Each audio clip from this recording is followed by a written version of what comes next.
Pode Reviver, seja bem-vindo a mais um episódio do Pode Reviver. E hoje um pouquinho diferente, né? O nosso pastor está cumprindo a agenda fora e nos deu a missão de estar aqui trazendo um pouquinho da história dos nossos convidados. Você já sabe que o Pode Reviver tem essa missão de trazer testemunhos edificantes e eu tenho certeza que o episódio de hoje vai ir de encontro ao seu coração, porque o testemunho da nossa irmã é forte. Então, desde já, curte, comenta, compartilha, assina o sininho das notificações e se inscreva no canal do Pode Reviver. E a minha convidada de hoje é a nossa irmã Carla Norberta. Seja bem-vinda, minha irmã, ao Pode Reviver. Amém, muito obrigada. A primeira pergunta, eu já queria trazer isso, quem é a Carla Norberta em Cristo hoje? A maior coisa que Deus fez na minha vida, o maior milagre que Ele fez na minha vida foi dar minha identidade em Cristo. Né? Hoje eu me sinto amada, hoje eu me sinto uma mulher digna. Né? Hoje eu tenho um pai que eu posso compartilhar minhas dores, os meus anseios, os meus medos, as minhas angústias. E ele não me acusa de nada, né? Porque há muito tempo eu sofria muitas acusações, né? Rótulos que foram me dando. Sim. E hoje eu descobri em Cristo a verdadeira Carla, né? A Carla filha, serva do Senhor, e que Ele tem me resgatado. Na realidade, eu digo que é um processo de libertação diário, todos os dias, porque o mais difícil é você desconstruir uma identidade que foi formada com você, né? Eu fui formada de uma forma, a gente vem de uma família e a gente vai construindo a identidade ali e você desconstruir aquela Carla que a vida construiu para você ser uma nova criatura em Cristo Jesus. Isso. Eu fiz essa pergunta porque a gente conversou um pouquinho nos bastidores e é muito forte o seu testemunho, né? Tudo aquilo que você passou, porque realmente quando a gente vive distante da presença do Senhor, ou até não conhece a palavra, né? Acaba que a gente não sabe nem quem a gente é. E eu queria fazer esse paralelo, de no início você falar quem você é hoje, a sua identidade, para que através do decorrer do podcast a gente pudesse fazer esse exame, porque muitas pessoas que nos assistem, de repente, podem estar sem sentido de vida, sem uma noção, sem uma direção, justamente por não ter o conhecimento de quem Jesus é, do que Ele pode fazer na vida de uma pessoa. E é muito bom ver, né, acompanhar a sua história, pude acompanhar um pouquinho na igreja o seu processo. E hoje estar aqui contando testemunho, tenho certeza que vai ser edificante para as pessoas. Como foi que você conheceu Cristo? Eu conheci Cristo, Jardel, foi num momento bem difícil, bem doloroso, né? Eu não tive o prazer de conhecer Cristo sem ser na dor, né? Foi na dor, mas hoje eu glorifico a Ele, porque foi através dessa dor que eu o conheci, né? Eu conheci Cristo, eu venho de uma família onde a minha avó materna era do Candomblé, né? Era descendente de índio, então elas eram do Candomblé, e a minha avó materna paterna da Igreja Católica, né? E eu vivi nesse meio. Eu, quando criança, eu tinha muitas visões, né? Minhas visões eram muito abertas, né? Que muitos anos eu fui rotulada como louca, né? Porque eu conseguia ver, eu olhava para você e eu via a entidade, eu via tudo que acompanhava.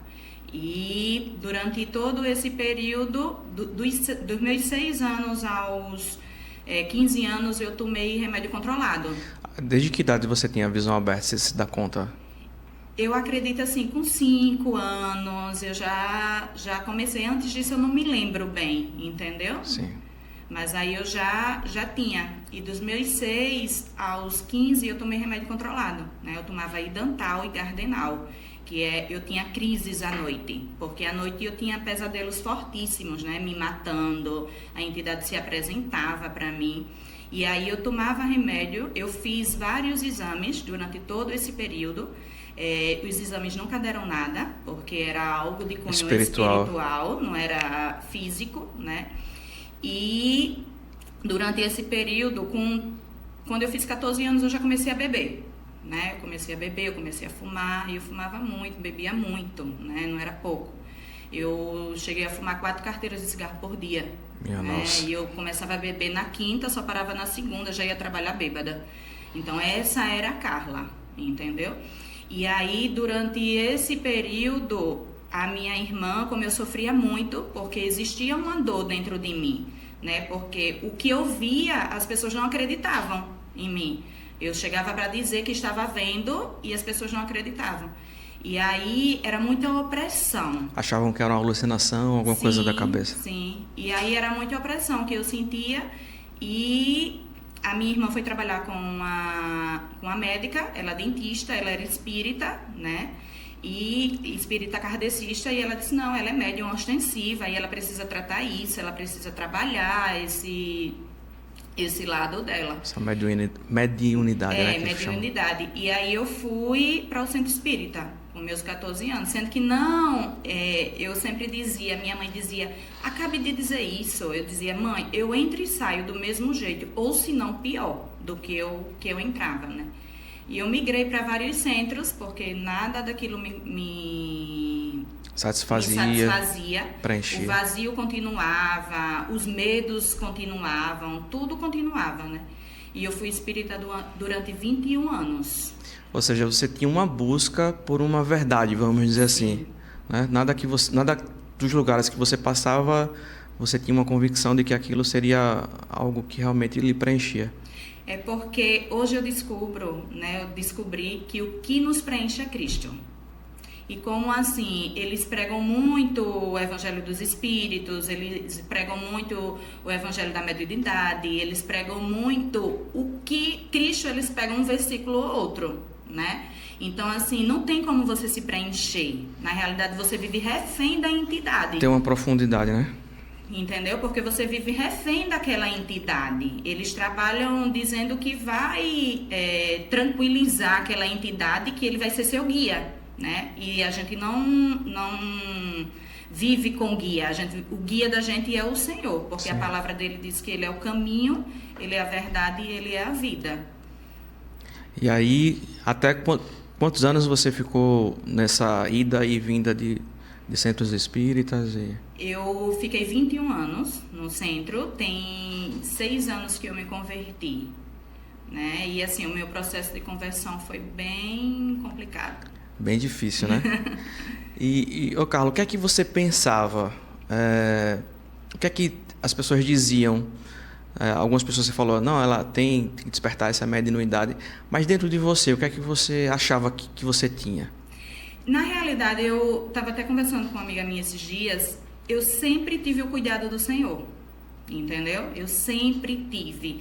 Tipo, o Senhor não me permitia eu ter aquilo como uma verdade, entendeu? Então eu fazia, mas aquilo não era uma verdade dentro de mim, né? Até que eu conheci o meu esposo, com 26 anos, eu conheci meu esposo, ele afastado da igreja, já tinha 1 ano que ele era afastado, e aí eu conheci ele, e ele sempre falava de mim, sempre falava comigo da palavra do Senhor, né? Quando eu dizia, mas olha, em outras vidas assim, ele, não, mas a palavra do Senhor diz que a gente só tem essa vida e segue-se o juízo.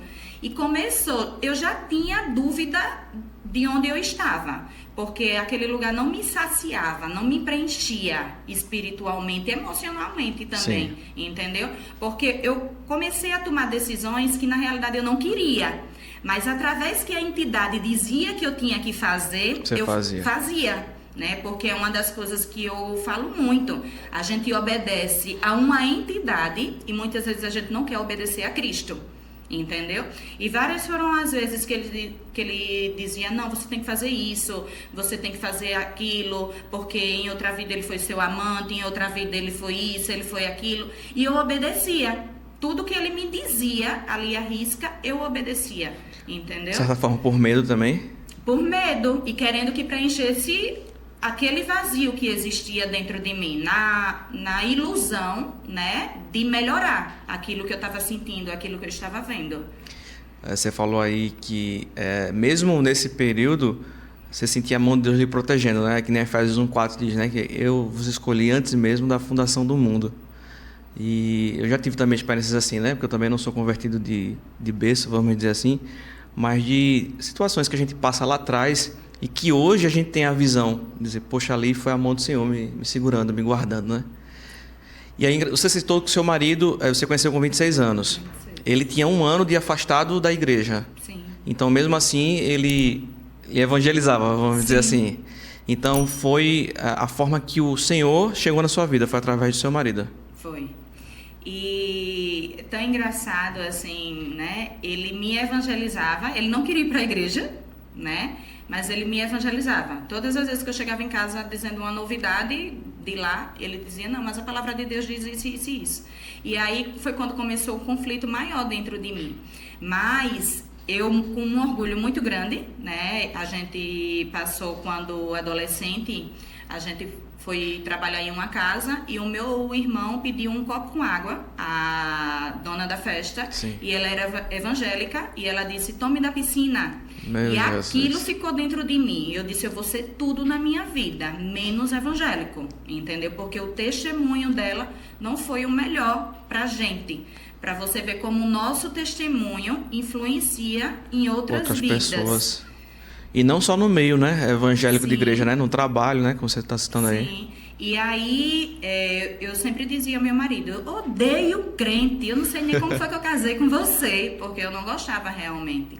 E ele teve a maior paciência comigo, né, ele ficou falando do amor de Cristo para mim durante 10 anos, né, e foi quando as coisas apertaram mais lá em casa, e foi quando eu conheci a Cristo.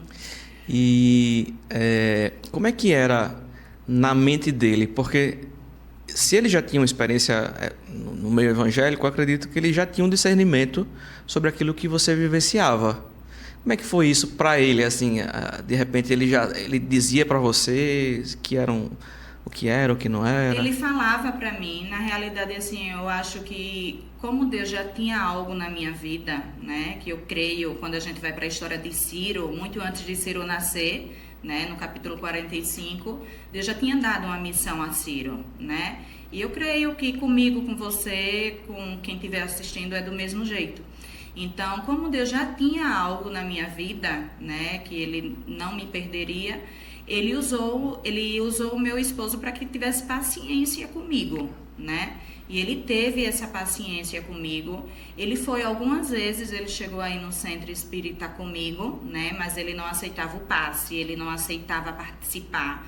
Mas quando saía de lá, ele sempre falava algo do Senhor para mim.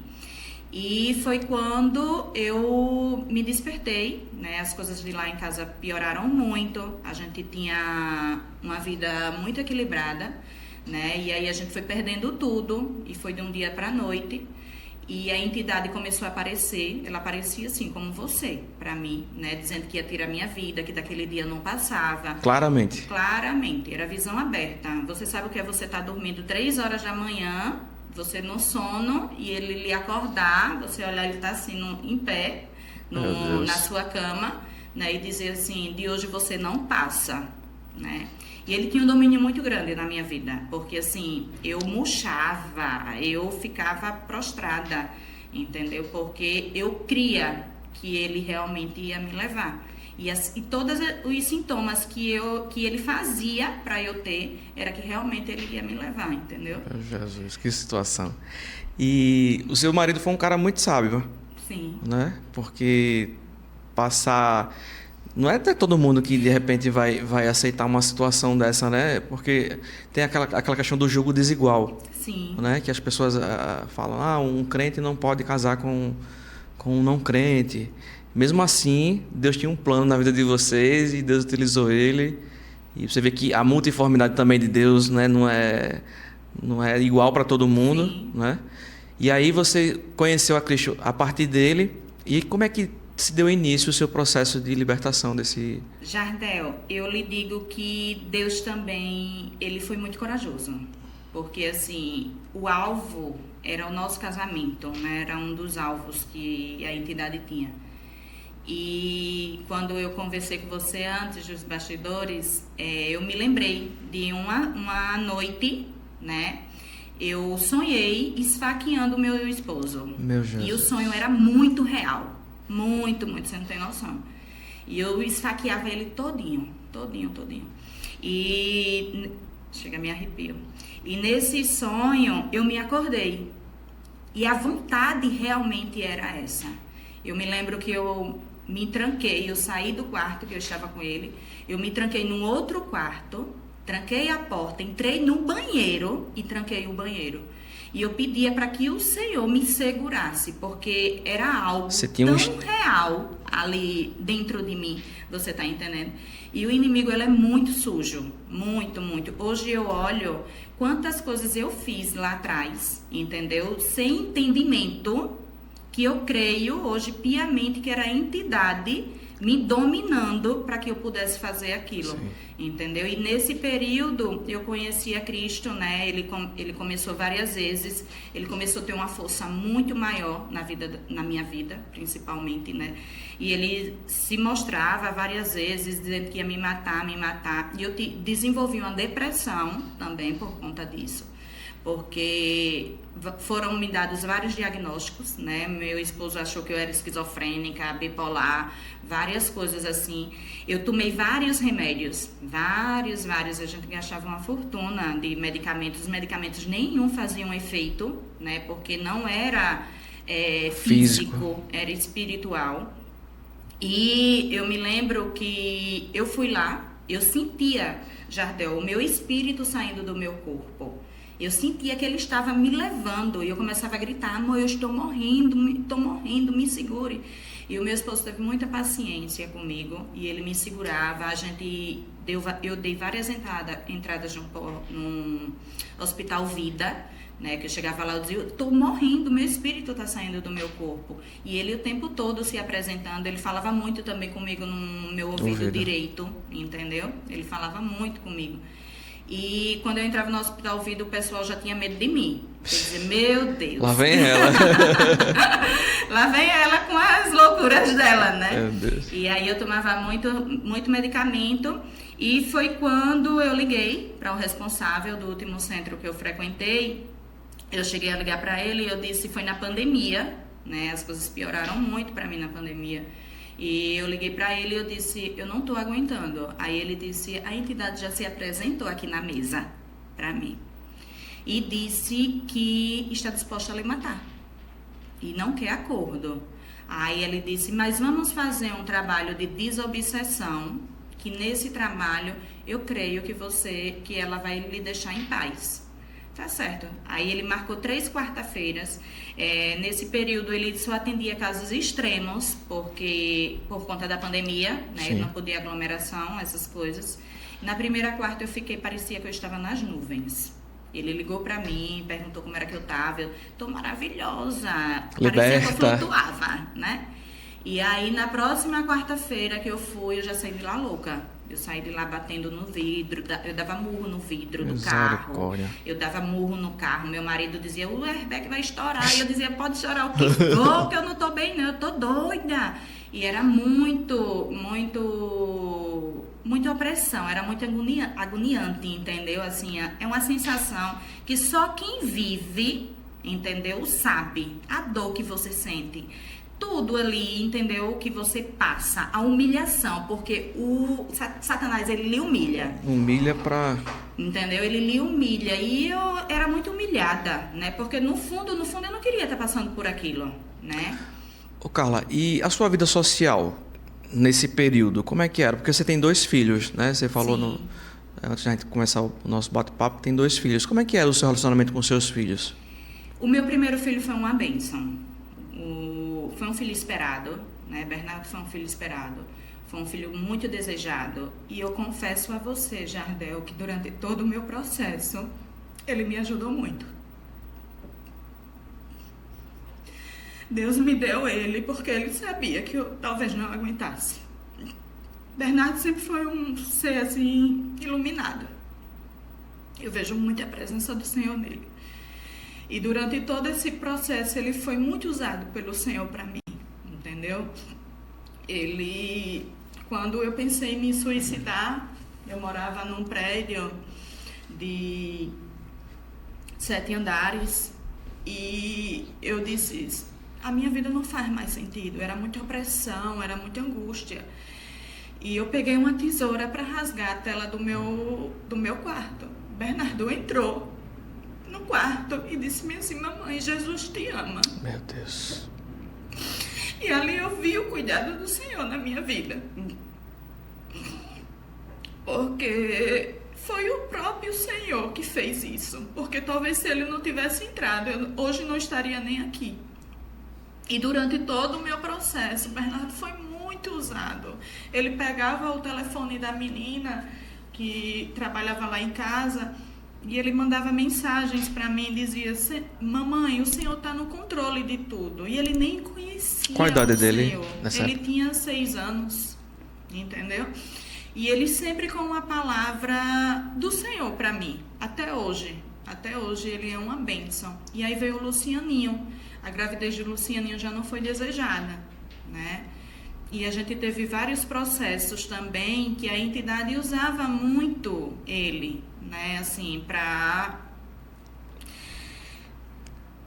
desestruturar a família, né? Hoje eu vejo assim, quando diz a mãe fez isso, eu digo, minha gente, tem um peso espiritual muito grande para uma mãe fazer algo ruim com o filho, Sim. sabe? E eu digo porque eu passei por isso. Jardel, você sabe o que é você querer amar um filho e você não conseguir? Isso eu passei com o Lucianinho. É por conta das lutas também, né? Você não tava com... E várias foram às vezes assim que e ele tinha uma aversão muito grande comigo. Era algo que tanto eu tinha com ele como ele tinha comigo. E o meu esposo me ajudou muito nesse processo. O Bernardo me ajudou muito nesse processo. Você não tem noção. O Bernardo olhava para mim e dizia assim a mim: mamãe, o Quinho é o máximo, que ele chama ele de Quinho. E eu dizia: meu Deus, como é que esse menino acha esse menino o máximo? Mas ali eu via que era o próprio Deus. Deus já usava, entendeu? né? Usando ele para que eu achasse que ele fosse o máximo também. E ali eu lhe digo que não foi fácil, né? Quando eu cheguei no centro espírita, porque quando ele nasceu, que eu tive essa aversão, ele disse que ele foi meu filho em vidas passadas, né? A entidade. A entidade disse que ele foi meu filho em vidas passadas e que a gente não se deu bem. Então, ele veio nessa vida pra gente se consertar, né? E ele não queria conserto, né? Eu digo, meu Deus, o Luciano foi meu marido, o Bernardo foi meu marido, o Lucianinho foi meu marido. Eu digo, eu não valem nada, né? Porque as histórias não se batiam, né? E quando eu conheci a Cristo, meu relacionamento com meu filho super mudou. Glória a eu Deus. comecei a dizer que amava ele, né? A gente começou a se entender, né? Ele me beija, ele me abraça, coisas que nunca aconteceram antes. Então, assim, quando Cristo entrou dentro do meu lar, na minha vida, na realidade, ele mexeu com toda a estrutura familiar, né? Meu esposo hoje se converteu, Bernardo aceitou Jesus 2 vezes já. E eu digo, meu filho, aceite quantas vezes você achar necessário. E ele se batizou, Lucianinho também, tá? Glória a Deus. É um menino temente ao Senhor. E eu louvo a Deus por isso. Irmã Carla, mas qual foi assim, um momento crucial que fez com que você realmente fosse para Cristo? Você falou que teve experiência, seu marido lhe aconselhava e tal, você, né, estava tendo aquele namoro, vamos dizer assim, com Cristo, mas quando é que foi que houve essa virada realmente e você se converteu? Quando eu fiz esse trabalho de desobsessão, na segunda, quarta que não deu certo, quando foi um sábado de carnaval, ele me chamou lá, no centro espírita, né? E eu fui lá e ele falou que a entidade não queria acordo, né? A entidade estava disposta ou a me matar ou a me separar. E não queria acordo. Aí eu disse, mas quem não tem acordo com ele sou eu. Eu nem quero receber ele como filho e nem vou me separar. Aí eu saí, né? Eu saí de lá, mas eu já saí certa de que eu não voltaria mais para lá. E quando eu saí, que ele fechou a porta, de repente ele abriu a porta e ele disse assim a mim, minha filha, procure a Cristo, que eu creio que você ainda vai ser feliz. Quando você fala ele, era a entidade ou o Pai de Santo manifesta? Era o médium. O né? médium. O médium. Tá. Era o médium. E aí aquilo ficou na minha cabeça, ecoando na minha cabeça. Eu disse, mas como é que eu vou procurar a Cristo? Isso era um sábado de carnaval. Na quarta-feira de cinzas, eu estava no salão, eu fui trabalhar, pela graça, né? Quando eu cheguei lá para trabalhar, a atendente que atendia os clientes estava comigo dentro da sala, e ele abriu, a entidade abriu a porta da minha sala. Deu aquele barulho, bem! E ele se apresentou assim para mim e disse: de hoje você não passa. A menina que estava comigo começou a se contorcer dentro da sala. Eu liguei para o meu esposo, porque eu já não tinha mais força nenhuma, né?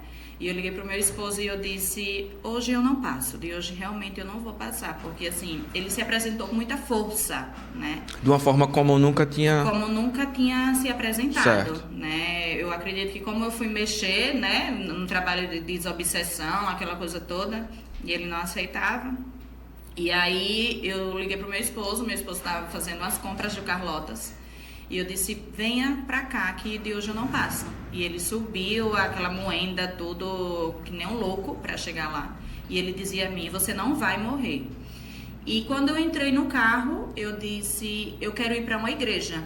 E a ex-esposa dele já tinha me colocado em vários grupos de oração, né? Porque ela já sabia do que eu estava passando. E ele ligou pra ela, né? E foi bem emocionante, porque ela chorava muito no telefone, né, glorificando ao Senhor por essa minha atitude de querer ir para a igreja. E ela deu o número de um casal de pastores, que é da Assembleia de Deus Peniel, da Jacintinho, e eles trabalham com cura, com libertação. E ligou para você ver como Deus é perfeito. Ele não perde quem ele escolhe. Viagem. Né? Ele não perde. E aí, quando ele ligou, ela disse: olha, Luciano, hoje não tem culto na igreja, mas ligue para eles. E o Senhor já tinha preparado aquele dia, né? E quando o Luciano, meu esposo, ligou para ele, ele disse: hoje não tem culto, eu tô indo na igreja pegar um documento para ir no cartório, mas se vocês estiverem chegando lá, eu espero. E aí o Luciano: não, a gente já tá chegando. Ligou a alerta do carro e saiu que nem um louco, né, para ir para a igreja. E naquele dia começou um processo de libertação que não foi nada fácil. Eu imagino que grandes levantes você teve, né, espirituais, né? Tanto eu como quem participou, né? Porque de assim, tudo. ele desestrutura todo mundo, né? Acredito que também quem participou, o pastor, todo mundo que participou sofreu muito. Meu processo de libertação não foi fácil, né? A gente foi meses, quase um ano, né? E assim, eu só vim ser liberta mesmo quando eu não tinha mais nenhuma força. Durante esse processo, eu dei várias entradas no Portugal Ramalho, né, como louca, porque eu não conseguia dormir em casa. Eu via demônios batendo asas dentro do meu quarto. Meu Jesus. Eu via demônios subindo a parede do meu quarto, no teto, e eles se encontravam, né? E assim, foi um processo muito difícil. Eles planejaram coisas, Jardel, que a gente só crê quem já passou. Eu tive um processo que ele inchou todo o meu rosto. Eu fiquei saturando 52, a minha Meu saturação, Deus. a minha oxigenação. Sim. E se você me perguntar o que foi, nada. Eu estava costurando, nesse processo eu aprendi a costurar para desopilar. Acho que eu me recordo desse tempo. Para desopilar um pouco, e eu estava costurando e a entidade apareceu assim do meu lado e disse: de hoje você não passa. E eu comecei a inchar. Né? O meu rosto, chega a arrepio, meu rosto inchou e eu não conseguia mais falar, eu não conseguia. E aí eu dei a entrada de novo no Hospital Vida, né? Aí o médico disse: ela vai ter que subir, porque vai ter que fazer uma traqueostomia para ela, porque ela está sem oxigenação. E aí ele me deu adrenalina nas pernas e foi bem difícil. E eu me lembro que o Luciano ligou para o pastor, né? Naquela hora eu fiquei com o rosto muito, muito inchado. Eu fiquei assim, transformada, né? E o Luciano ligou para o pastor e o pastor Vinícius disse: ela não vai subir para UTI. Eu vou orar por ela e espere um pouquinho. Pastor do jeito que ele é, né? Pastor, ele é incisivo. Quando ele... ele disse: ela não vai subir para UTI. Eu vou orar por ela, espere um pouquinho que Deus vai agir, mas ela não vai subir. E foi dessa forma, né? O pastor orou, né? E minutos depois minha saturação já foi aumentando, e eu já fui voltando ao normal. Ou seja, uma guerra espiritual mesmo pela sua vida, né? Ô, irmã, e assim, tem pessoas que passam um processo de libertação que é instantâneo. né? A pessoa recebe ali uma oração, uma libertação e nunca mais. Você acha que o seu processo, ele teve que ser assim? Ou você acha que de repente existiam coisas na sua vida que precisavam ser arrumadas para que Deus efetuasse a cura por completo? Como é que você se autoavalia em relação ao seu processo? Jardel, eu costumo dizer que Deus é muito sabidinho, né? Ele é sabedoria, né? Então, assim, eu precisava passar, porque talvez hoje eu não estivesse nos pés do Senhor. Então, assim, quando eu achava que eu não tinha mais forças, Ele me espremia mais, né? E foi necessário para eu ver... Para tirar a crosta, né? Foi necessário para que eu visse que era sobre Ele, entendeu? Não era sobre mim. Não, era sobre Ele. Porque talvez, se eu não tivesse passado por tudo que eu passei, eu tivesse me perdido de novo. E hoje eu tenho a plena confiança, a plena convicção que a minha vida é de Cristo. Glória a Deus. E tem algo assim, que eu digo que o Senhor tem muito ciúme de mim. Eu digo que Ele morre de ciúmes de mim. E recentemente, há 1 ano e meio atrás, mais ou menos, eu fui morar em Marechal. Né? Pode falar. E nessa ida de Marechal, eu peguei várias vezes o percurso do centro que eu frequentava, né? Passava por ele. Passava na porta dele. E eu orava, eu digo, Jesus, se revela na vida desse povo, né? Eu digo, Jesus, se revela na vida desse povo. E o Senhor disse, eu não quero nem tu passando aqui na frente. Meu Deus. Né? E eu disse, meu Deus. Ele disse, não, nem passando aqui eu quero. E eu dizia, Jesus, mas eu tenho que ir pelo centro, que é tão mais esquisito. E ele disse, não, nem aqui na frente eu quero tu passando. Então, assim, ele não divide a glória dele com ninguém. Então, assim, foi necessário. Irmã Carla, tem cultos que são cultos...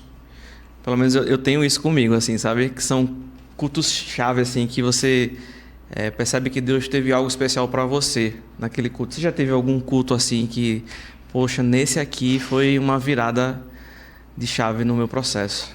Foi o culto que Deus falou comigo, né? Eu glorifico muito ao Senhor todas as vezes que alguém prega a respeito desse capítulo, né? E as pessoas nem sabem o porquê, porque foi o culto que eu me converti de verdade.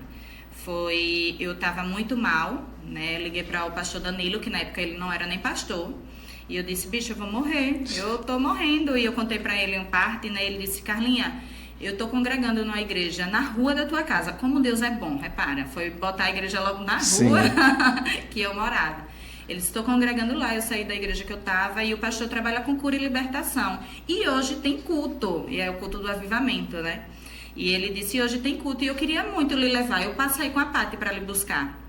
E ele Pastor Danilo, né? Pastor Danilo. E ele foi com a Pati lá me pegar e me levou para a igreja. Ainda era a igreja pequena, né? Ali na Álvaro Calheiros. Na Voz. E quando eu cheguei lá, até os louvores eram para mim, né? E quando eu cheguei lá, o pastor disse, eu ia pregar uma coisa, mas Deus mandou eu mudar o culto. Porque tem uma pessoa aqui que precisa escutar esta palavra.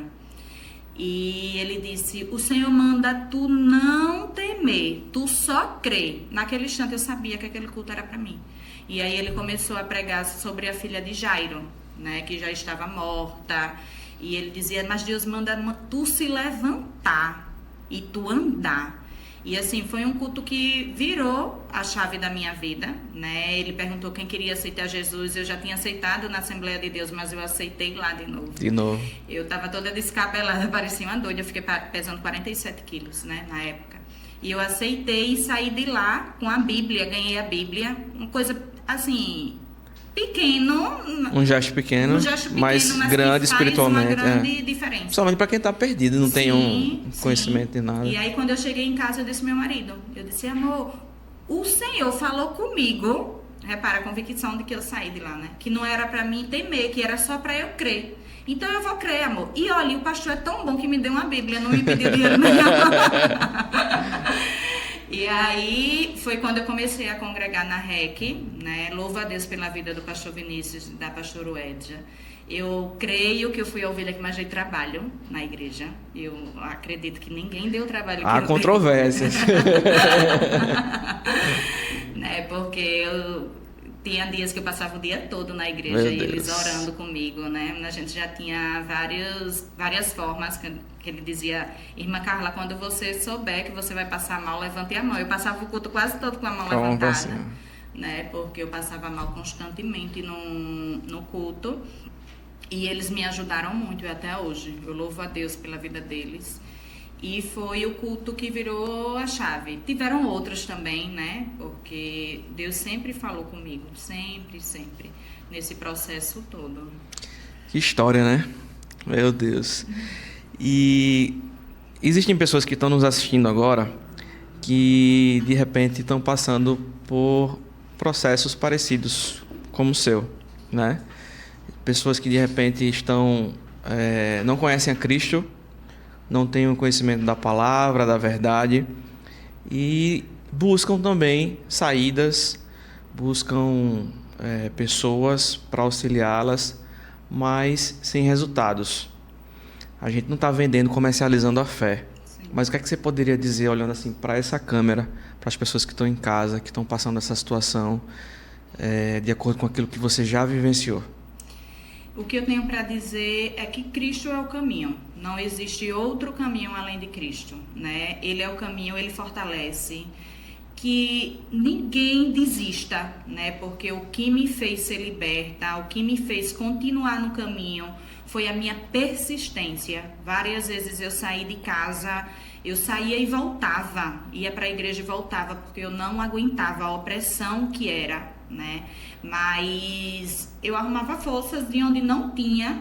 Eu costumo dizer: se você não puder ir correndo, vá andando. Se não puder ir andando, vá se arrastando, mas não deixe de ir, né? E comigo foi assim, várias vezes eu não estava em casa e o pastor Vinícius me ligava: Irmã Carla, eu tô aqui, teve um dia que ele estava no shopping, né? Ele disse: tô aqui no shopping com um prato e o Senhor mandou eu parar e ir para a igreja orar por você.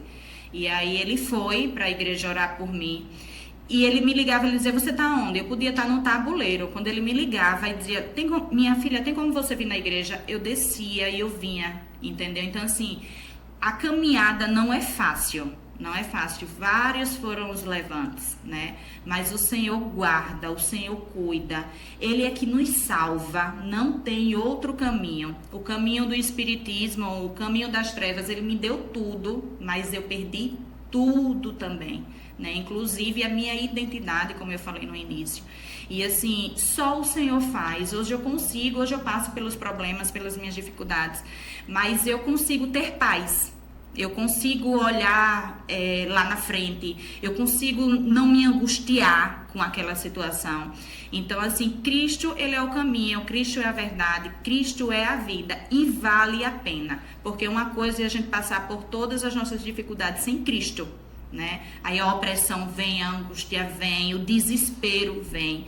Outra coisa é a gente passar com Cristo. Com Cristo a gente chora de manhã, daqui a pouco a gente tá sorrindo, né? Vem uma palavra, né? Porque assim, o bom é a gente meditar na palavra do Senhor. Uma direção, então, né? Ele nos dá uma direção, ele nos mostra o caminho, entendeu? Então, assim, não desista. O caminho é Cristo. Ah, Carla, mas você não sabe o que eu tenho passado. Ele não disse a gente que seria fácil, né? Ele disse: no mundo tereis aflições, mas tende bom ânimo, pois eu venci o mundo.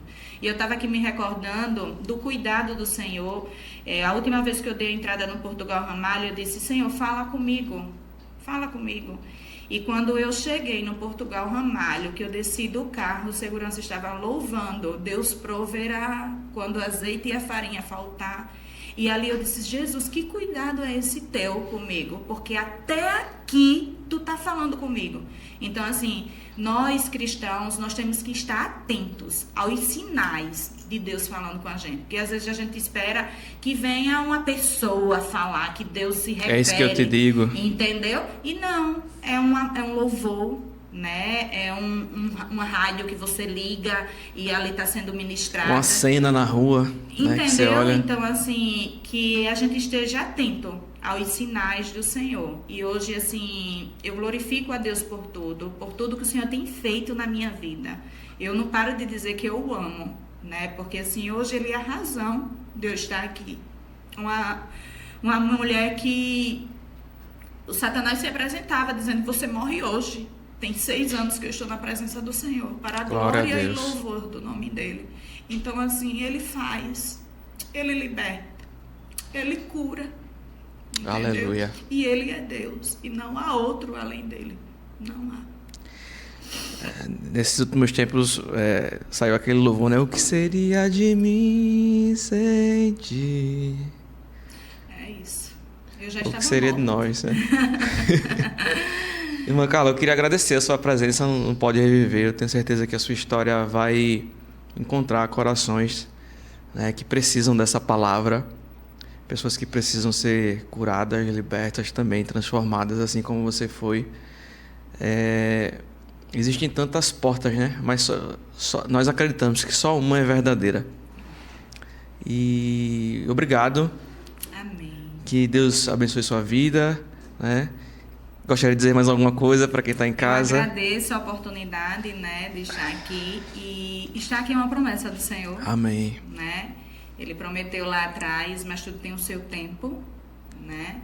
E eu louvo a Deus pelo ministério, pelo Reviver em Cristo, que me auxilia até hoje, né?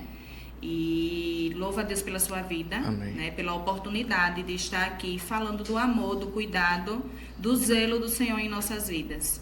E para quem estiver passando pelo processo, busque a Cristo, né? Quem tiver alguém na família, né, que Carla, eu oro, ainda Deus não fez. Comigo foi 11 anos, 10 anos o meu esposo falando.